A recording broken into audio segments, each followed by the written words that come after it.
Hello, welcome to our week 32 video in our Through My Bible in 1 Year series here at St. John's. As you continued through the book of 2 Kings, along with the supplementary material that was there in 2 Chronicles, I asked you to continue the list of the kings of Judah and Israel, and also the characterization of those kings as you ran across them. There were three new kings that we came across in our readings this past week. We had the son of Jehu, Jehoahaz. Now, Jehu is one of those bright lights in the northern kingdom who we actually regard as a mostly good king, but while imperfect, very different from the other kings of the northern kingdom. Unfortunately, his son Jehoahaz was mostly bad, as was Jehoahaz's successor, whom we read about, Jehoash. Mostly bad, and also Jeroboam II, mostly bad. We're going to say more about Jeroboam II in just a few minutes. In the southern kingdom, we only came across one king, Amaziah. Amaziah we're going to rate as a sort of good king, and be glad for that. As we go along in a couple of weeks, we're going to come to those kings that ruled during the time of the prophet Isaiah. And as Isaiah ruled during the reigns of 5 kings, we'll group those kings all together. But we will get to those guys in a couple of weeks. I'd also asked you to think about the book of Amos as you read that minor prophet. How does the book of Amos shed light on everyday life in the northern kingdom of Israel?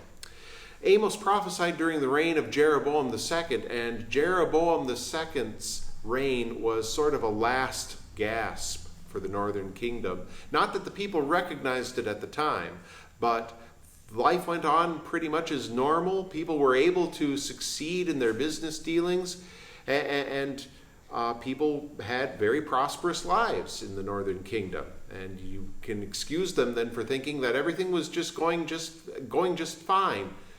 But there were some very deeply seated underlying problems in the northern kingdom. While Israel lived in prosperity, those who prospered often did so at the expense of the poor and disadvantaged. That's brought out especially in chapter 4 of Amos, where Amos addresses the women of the northern kingdom, the rich women who are all concerned with their houses and their dinner parties and such, and are not at all concerned about taking care of the poor and needy in their midst. Also, there was a facade of worship in the northern kingdom, not just worship of idols, but worship of the true God. But it was not God-pleasing worship. God says, I hate your festivals, through the prophet Amos.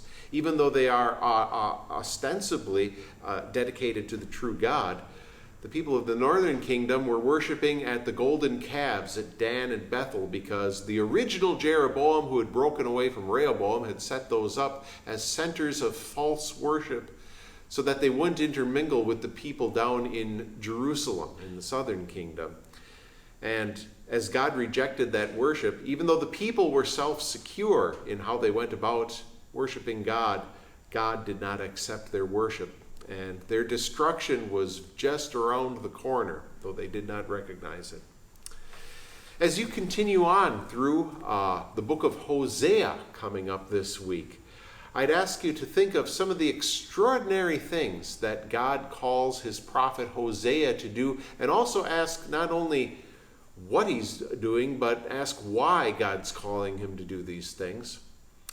And as you move on through the Gospel of Matthew, reading chapters 15 through 20, I'd ask you to see how we can see in these chapters the seeds of Jesus' betrayal, arrest, and trial being planted in these chapters.